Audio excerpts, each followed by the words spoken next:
بسم اللہ الرحمن الرحیم۔ عزیز ناظرین، السلام علیکم ورحمۃ اللہ۔ میں سید عبداللہ طارق آپ سے مخاطب ہوں۔ سورہ یونس کی 3 آیات سے اپنی بات شروع کر رہا ہوں۔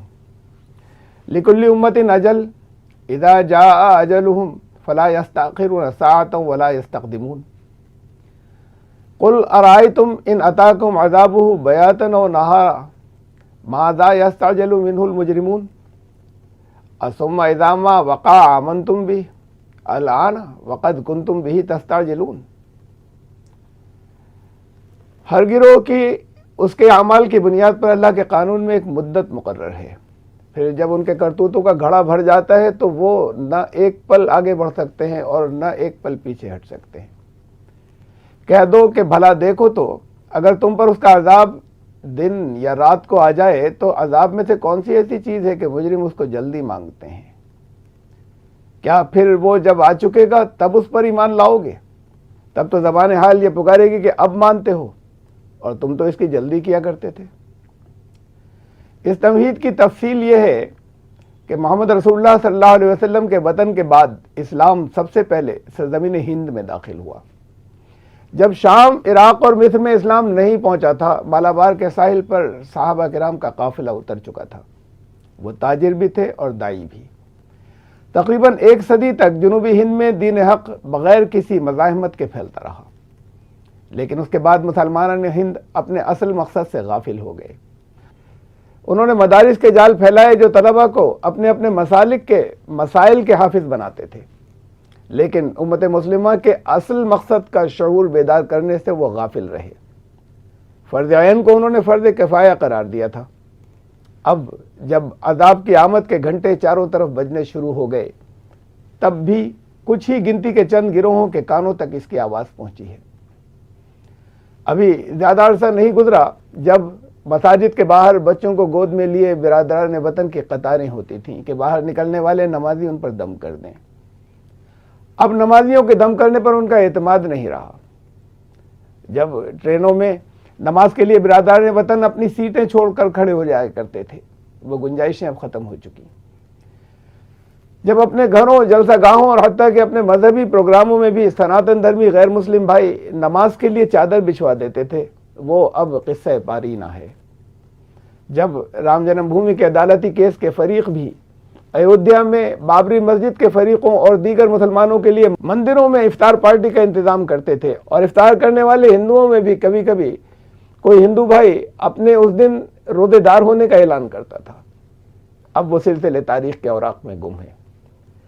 جب کبھی کبھی بازاروں میں کوئی ہندو خریدار کسی مسلمان دکاندار کا کالر پکڑ کر شور مچاتا تھا کہ دیکھو یہ مسلمان ہو کر جھوٹ بول رہا ہے، اب وہ سب مسلمانوں کو جھوٹا سمجھتے ہیں۔ اب دعوت دین کو فرض کفایہ کہنے والے اور عالمیت و فضیلت کی اسناد تقسیم کرنے والے بھی اس فکر میں ہیں کہ اس ملک میں دعوت کا طریقہ کار سمجھ میں آ جائے۔ میرے درد کو طنز مت گردانیے گا، وہ قیامت بہت قریب ہے جس میں اسی زمین پر قوموں کے فیصلے ہوتے ہیں۔ یا اس ملک کے لوگ اجتماعی طور پر حق کو قبول کریں گے، یا اگر ان پر اتمام حجت نہیں ہو سکا تو انہی کو مسلمانوں پر عذاب کا ذریعہ بنایا جائے گا۔ اس موضوع پر اگر آپ مزید تفصیل جاننا چاہتے ہیں تو یوٹیوب پر علامہ سید عبداللہ طارق ڈالیں اور مندرجہ ذیل عنوانات سرچ کر لیں۔ اگر اب بھی نہ جاگے تو یا نیو ورلڈ آرڈر یا prepare to facilitate the entry of آخرین۔ میرے عزیزو، اب بھی وہ ممکن ہے جو میں 40 برسوں سے کہتا چلا آیا ہوں۔ ہم 1 سال سے کم عرصے میں 1 ارب لوگوں پر اب بھی اتمام حجت کر سکتے ہیں، بشرطے کہ وہ تمام قائدین جن کو مسلمان عوام علماء کہہ کر ان کا احترام کرتے ہیں اور ان کی بات سنتے ہیں، امت کے فرض منصبی کو فرض عین تسلیم کر کے اپنے تمام متبعین کو داعی بننے کی تاکید کرنے کو تیار ہو جائیں۔ کنتم خیر امتن کو قرآن نے اخرجت للناس سے مشروط کیا ہے۔ امت مسلمہ دنیا کے انسانوں کی بھلائی کے لیے لائی گئی، اور ان کی خیرخواہی کا سب سے اہم جز یہ بتایا کہ وہ خود اللہ پر ایمان رکھتے ہوئے امر بالمعروف اور نہی عن المنکر کا فریضہ انجام دیں گے۔ تأمرون بالمعروف وتنہون عن المنکر وتؤمنون باللہ۔ اوسطاً ہندوستان کے ہر مسلمان کو اپنی استعداد کی سطح کے 4 یا 5 برادران وطن کو صرف صرف 4 یا 5 برادران وطن کو دین پہنچانا ہے۔ 20-22 کروڑ مسلمان ایک سال سے کم عرصے میں 1 ارب لوگوں کو دعوت دے سکتے ہیں۔ اس کے لیے اکثر کو کسی مخصوص طریقہ کار یا ٹریننگ کی ضرورت بھی نہیں ہے۔ اس کا نہ ماحول ہے اور نہ وقت باقی ہے۔ وہ صرف اپنی ذہنی سطح کے 4-5 افراد کو اپنے انداز میں دین کی دعوت دے دیں۔ دعوت کے سلسلے میں مندرجہ ذیل اہم نکات کو سمجھنا بہت ضروری ہے۔ ہماری ذمہ داری صرف بلاغ یعنی پہنچانا ہے۔ کنورژن یا دھرم پریورتن کروانا ہماری ذمہ داری نہیں ہے۔ نمبر 2، دعوت اور دعوے میں فرق ہے۔ دعوت کا مطلب ہے ایسی دلیلوں کے ساتھ پہنچانا کہ مخاطب کو اس کا یقین ہو جائے کہ حق یہی ہے، وہ چاہے قبول کرے یا نہ کرے۔ اسی کو حجت پوری کرنا کہتے ہیں۔ ظاہر ہے اس کے لیے انفرادی روابط کی اہمیت مسلمانوں کو سمجھانی ہوگی۔ مسلمان اپنا رویہ تبدیل کریں اور اس کے لیے مندرجہ ذیل امور کا خیال رکھنا بے حد اہم ہے۔ نمبر 1، اسے یاد رکھیں کہ زمین پر وہی ٹھہرتا ہے جو انسانوں کے لیے نفع بخش ہوتا ہے۔ وَأَمَّا مَا يَنْفَعُ النَّاسَ فَيَمْكُثُ فِي الْأَرْضِ۔ ہم سے نہ صرف یہ کہ لوگوں کو نقصان نہ پہنچے بلکہ یہ لازم ہے، یہ ضروری ہے کہ نفع پہنچے۔ رسول اکرم صلی اللہ علیہ وسلم رحمت للعالمین تھے۔ رحمت یا کمپیشن کو اپنی شناخت بنائیں اور رفاع عام کے کاموں میں بڑھ چڑھ کر حصہ لیں۔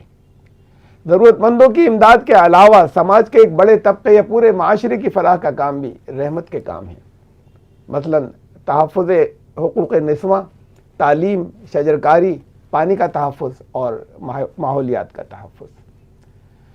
برادران وطن کے دکھ درد اور ضرورتوں میں ان کے کام آنے کو اپنے کردار کا حصہ بنائیں۔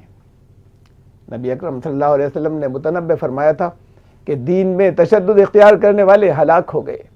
الا ہلک المتنطعون، الا ہلک المتنطعون، الا ہلک المتنطعون۔ حضور صلی اللہ علیہ وسلم نے یہ 3 بار فرمایا تھا۔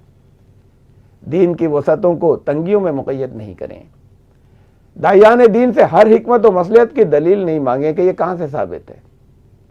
دین کی وسعت کا اصول یہ ہے کہ جس سے منع نہیں کیا گیا وہ مباح ہے۔ اجنبیوں سے کوئی اپنے مذہب کے خلاف کچھ سننا پسند نہیں کرتا۔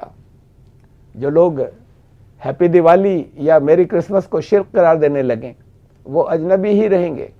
انہیں اپنی سنت کی تفہیم پر نظر ثانی کرنے کی ضرورت ہے۔